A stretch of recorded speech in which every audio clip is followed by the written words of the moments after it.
Welcome to Six Rings and Counting. I'm your host, Corey Idle, and joining me, as always, my man, the myth, the legend, Mr. Lou Willard. Lou, what's shaking today? Man, what's going on, Colonel Mustard? Yeah, I see that shirt. Yes, sir. Or is it Mr. Mustard, Colonel Mustard? Whoever it was Colonel Mustard. I'm about to say I'm messing up my own joke. Colonel Mustard involved in the top secret Manhattan Project to eradicate the communists. Never forget. Okay, you went way deeper than I was going. That's one of my favorite movies of all time, so yeah. I don't even know what movie it is. Oh, shit. It's Clue, man. It's Clue. Yeah, Clue. But I didn't know what it was. I thought I was talking about Clue. Yep. Once you told me what movie you were talking about, I was going to tell you, I don't know nothing about that. I was talking about Clue. The good news is we pay you to talk about football, and more specifically, Pittsburgh Steelers football. And I know you've seen that movie. And that's why I don't know anything about Clue. That's it. That's it. Well, we have both arrived with 8 eyes to give everybody the full breakdown of the 2025 schedule. What was released at 8 p.m. on the 14th. 14th. And we are ready to rock. For the 3 nerds in the audience, we're going to quickly get through this. Our preseason games, all primetime, 7 p.m., baby. Jacksonville, Tampa Bay, and Carolina. So, neat. Moving on to the real deal Holyfield, as they said from our generation. Oh, yeah. We start the season off on a Justin Fields revenge game. Bum, bum, bum.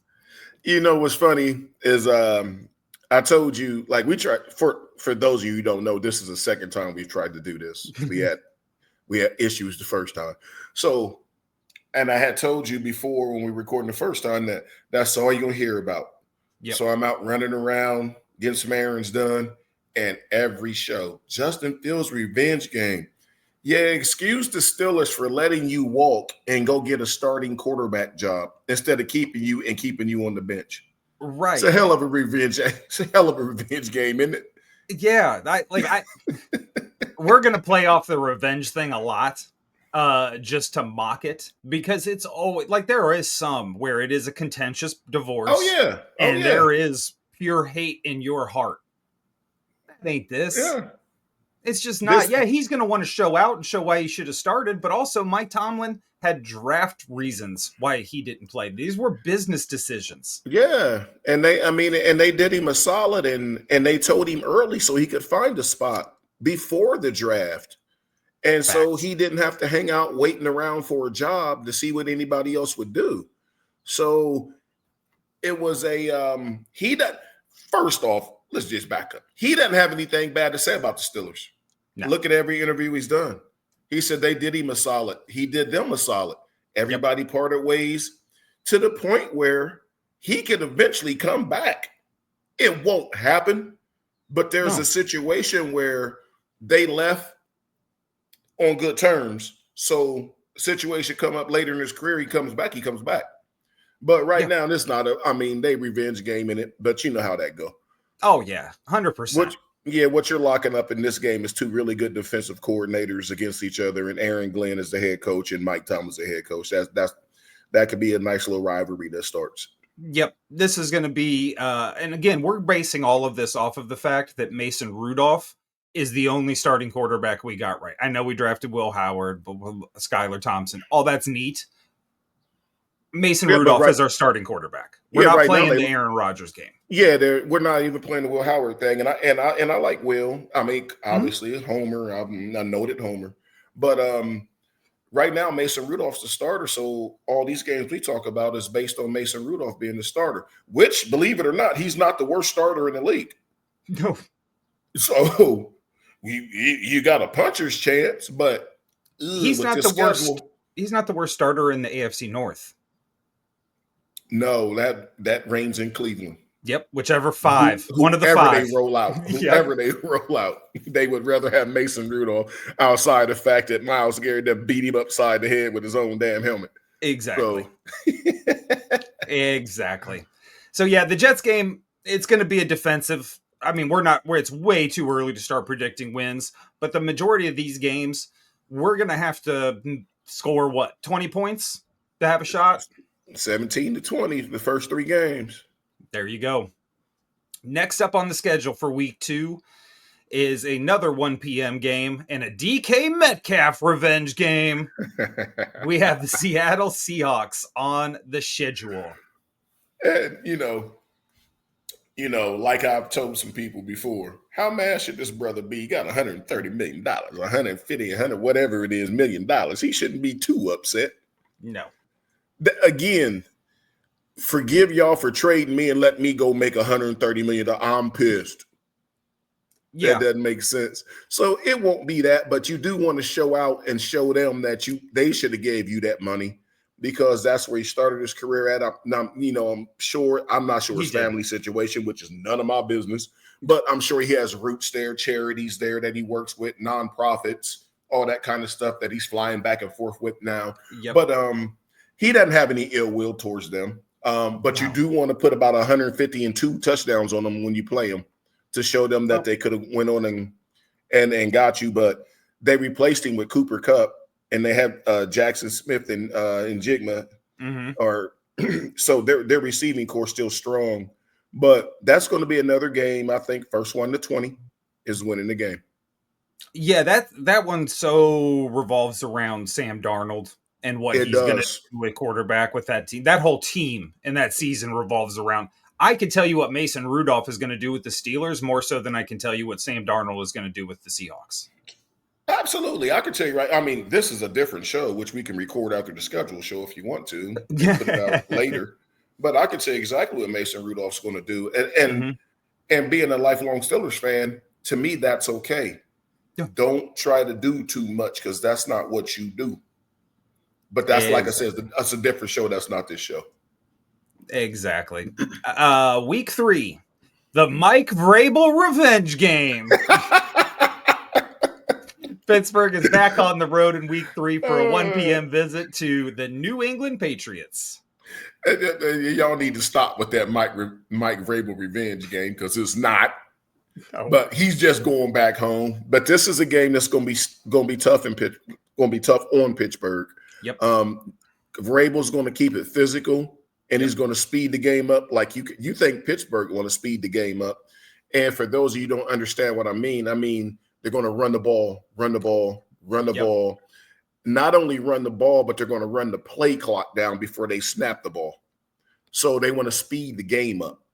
And that's exactly what New England's going to try to do. And quite frankly, New England has the better quarterback in this game. I think this Drake May kid is pretty good. I think he's going to be okay. So, and then they have Travion Henderson. So the running backs are equal. The coaching nod you give to Pittsburgh, obviously. But Vrabel is nothing to sneeze at.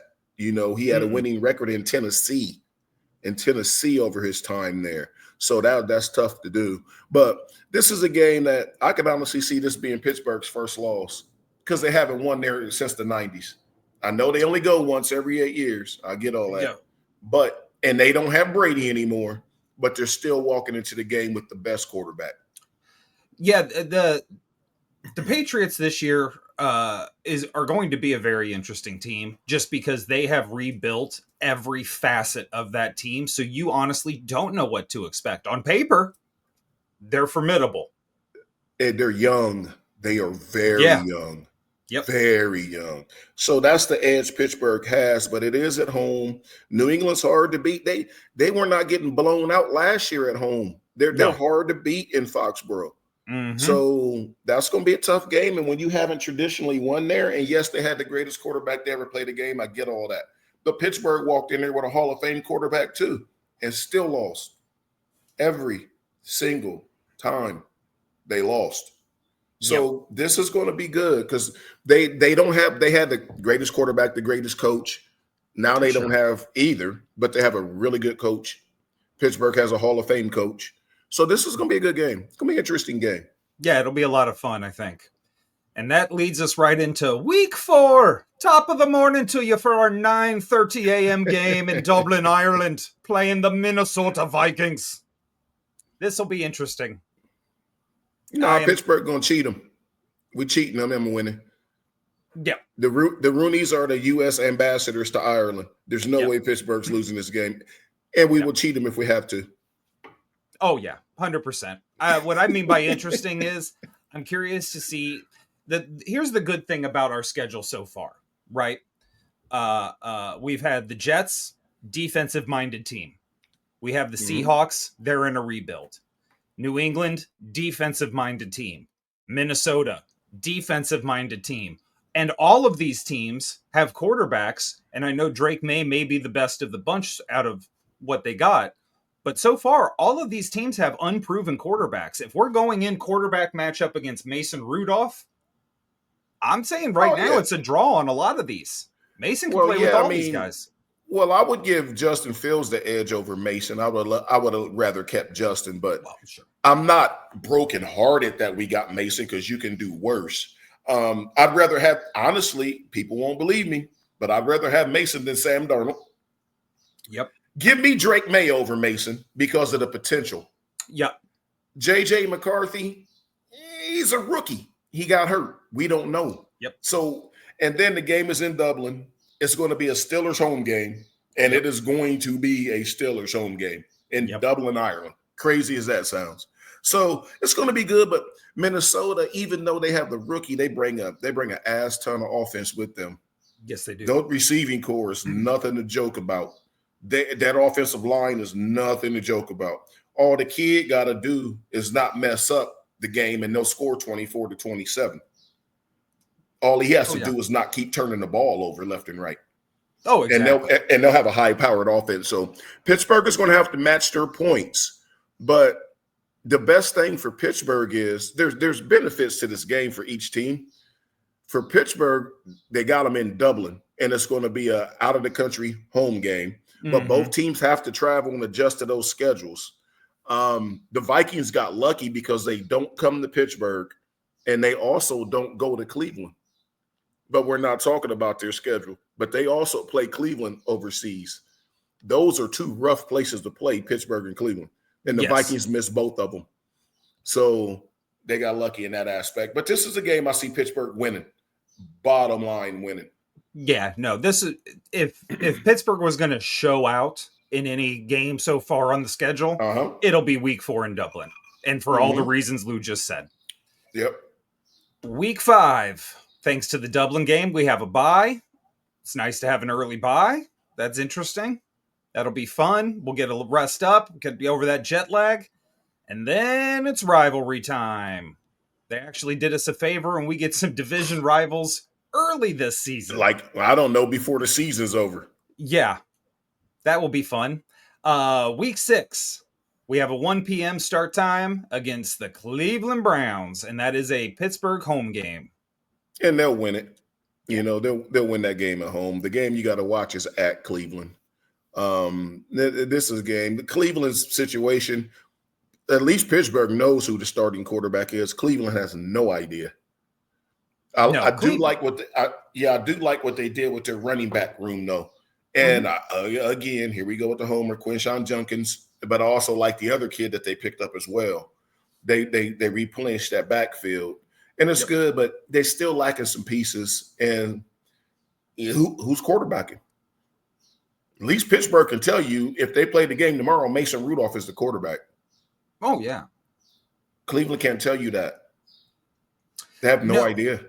No, I mean, it sounds weird maybe to say, or it sounds maybe disingenuous because it's sort of an idiom.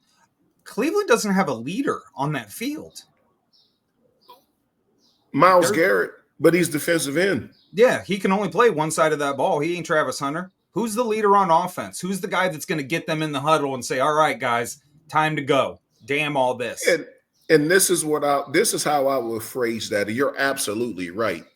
I would say if you're Cleveland, whose jersey you selling on the offensive side of the ball? Yep. Whose jersey you selling? Shedeur Sanders. He may not even dress on Sundays. No. He may be he'll dress because he'll be the third quarterback in an emergency situation, but he ain't playing. Like he may not even play, or he could win the starting job. That's how That's how influx their whole situation is. It's just a mess. Yep. It's just a mess. But on defensive side of the ball, you selling that 95, you selling that 21. Oh, yeah. You can sell them at each layer of their defense. Who's you selling on offense? Nobody knows. Nope. The offense is playing out of fear and not against the opposing defense, but of their own defense. Because they're afraid Myles Garrett will jack a helmet up against their heads. Browns are going to be a dumpster fire this year, and watching their fans expecting the same great results they always do is just glorious. The last time they had a passer go over 4,000 yards was Brian Sipe. Oof, rough. One day we're going to do a show where it's just roasting the Cleveland Browns. I'm in. I'm what you doing later. Yeah, I'm in. We not like we have to write material. We can pick them straight apart. Oh, you don't have to Google anything. Have you been watching? They'll be just like those ribs you made last week, man. Just falling right off the bone. Falling off the bone. By the way, if you ever have the privilege to eat some Lou Willard barbecue, take advantage of it. It is the bomb. Hey, there's some more coming out here in a couple of weeks. Oh, yeah. And I'm going to be there. I'm there every time.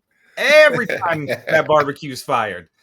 Just like in week 7, we will be there for our first of 4 primetime games. Thursday night, 8:15 at Cincinnati Bengals. We know what it's going to be. That is the first big test for this offense. Be rough. Yep.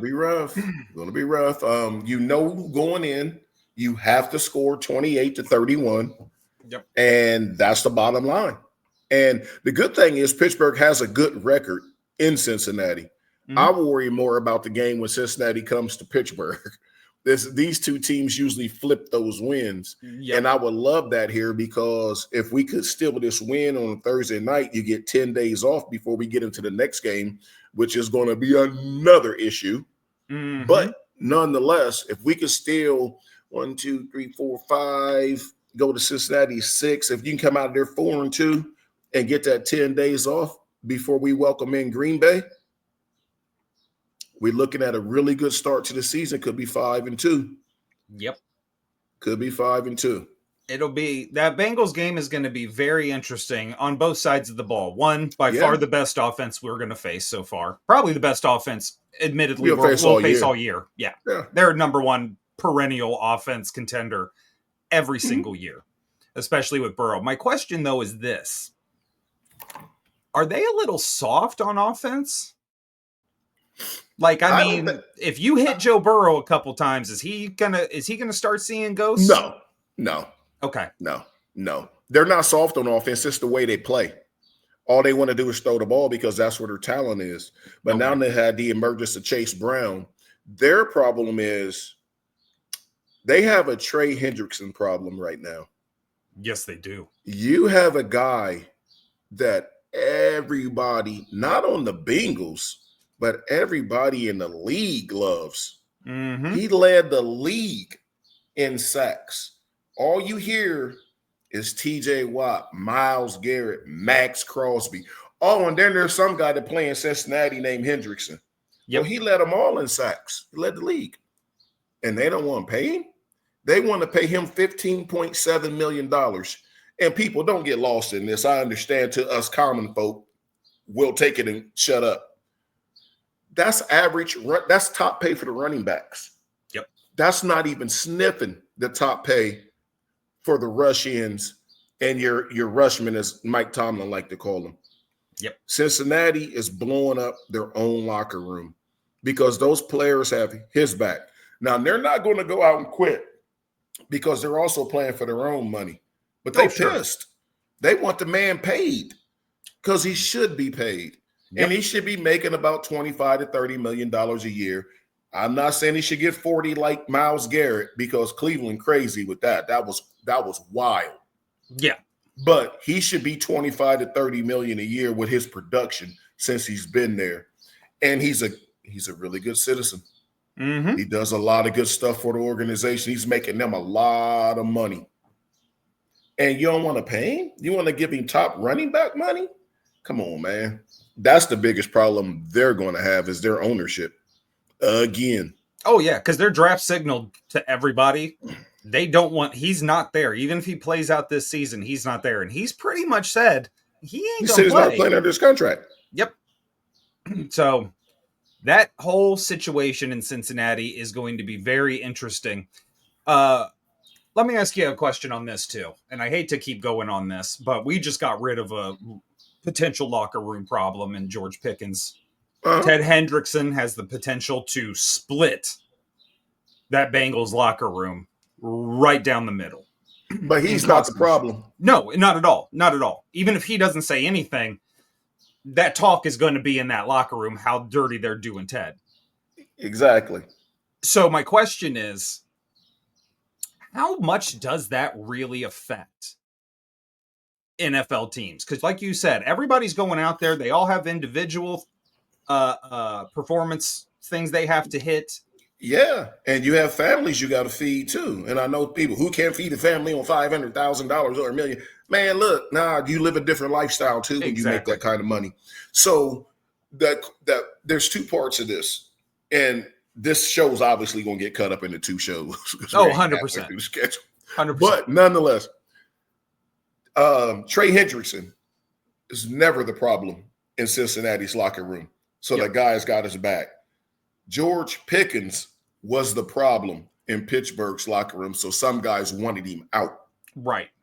Now, to answer your question, it does play a huge difference because guys are going to go, man, this dude is producing like this and they doing him dirty like that. I stand no chance. Yeah. So they're already digging their heels in for when their contract comes up in 2 years. They're already preparing to sit out, fight, trade, request a trade, all that other stuff. So that's how it affects it. Okay. Then if you're sitting in Pittsburgh's locker room, you're going, man, they doing me right. What this dude acting up for? He didn't even give him a chance to pay him. And that's the difference. But that's why you have Cincinnati, and that's why you have Pittsburgh. Exactly. And we'll end the show here. We got one more Week 8 game. Another number 2 in our 4 primetime games. Sunday night, 8:20 p.m. start time against the Green Bay Packers. This is a home game for Pittsburgh.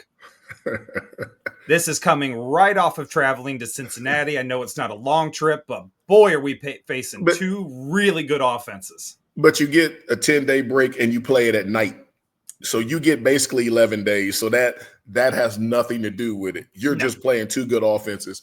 And why do you think the NFL scheduled this game on a Sunday night at 8-1? You know who they think coming to quarterback. Oh. This game is prime time Sunday night because the NFL expects Aaron Rodgers to be quarterback in the Steelers. But for the purposes of this show, it's Mason Rudolph. Now, we could do another scheduled show once Aaron Rodgers signs, and we have a whole different conversation. Because that whole revenge game thing is with the Jets. Not joking. Yeah, listen to this. Starting with the Jets. It is the Jets, who obviously he wants to go at. Seattle, whatever. The Patriots, whatever. Minnesota didn't want to sign him. He's going to go at him. Yep. Cleveland, whatever, that's a division game. Cincinnati, whatever, that's a division game. But Cincinnati's because he's going against Joe Burrow. Yep. So he wants to show off. Yep. And then the Packers are the Packers. Yep. I mean, so this is hilarious. That's why that's a Sunday night game. The revenge season of Aaron Rodgers. Give me a break. Except I can see it against the Packers, and I can see it against the Jets because the Jets flew him from from California, wherever he was out there, to New York to sit him at the table to say, we're not bringing you back. Yep. Could have told him that on the phone. Yeah. So I'd be a little pissed too. And I'm not an Aaron Rodgers fan, but I'd be pissed. You flew me across the country and the meeting was 15 minutes long. Oh yeah. Come on, man. That's wrong. That's wrong. I think the narrative of Aaron Rodgers going on a revenge tour because he's a victim in all of this will be by far the funniest thing of the season. Aaron Rodgers made his own bed in every single place he's been, and we're going to pretend he's a victim. You think people don't like Pittsburgh now? Wait. Oh. Wait till the first week of June when this fool signed. Whoo! The most hated team in the league. They'll be more hated than the Chiefs. Real fast, especially when Aaron starts winning and yakking.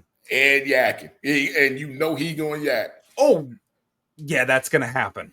So what we'll do here for everybody, we're going to cut the show now at week 8. We're going to pick up in week 9 with our next show. Just keep rolling through the schedule until we get this done. Obviously, as details come out about the season, as we move through, we'll get more in depth on each game, really start to break this down. And then obviously, if our poor victimized Aaron Rodgers can throw the blanket off of him, shred off the trauma he's experienced. Exactly. Then we're going to have to do a totally different schedule show because, my goodness, you thought Die Hard, a man rescuing his wife from bank robbers and terrorists, was a real movie. You ain't seen nothing yet, man. This guy is getting his cred back. Aaron Rodgers is coming back for revenge. Boy, y'all ain't no good mess with him. Hey, y'all better leave him alone. Look, till he don't sign, then I'm going to cuss him again. When he sign, I hope he win. I want to win, man. I want to win. Oh, yeah. We're still I want to win. I'm not going to like it. I'm never going to wear an Aaron Rodgers jersey. Oh, God, no. But, yeah, man, we need a Super Bowl. This drought's too much. Yeah, I want a playoff win. I want to win. That's how much Yin's have beaten down Lou. All he wants is a playoff win. Now I got to go console our new victim, Lou Willard. For Lou, I'm Corey Idle. This is Six Rings and Counting. We will catch you next week for the Steelers Schedule Palooza Part 2.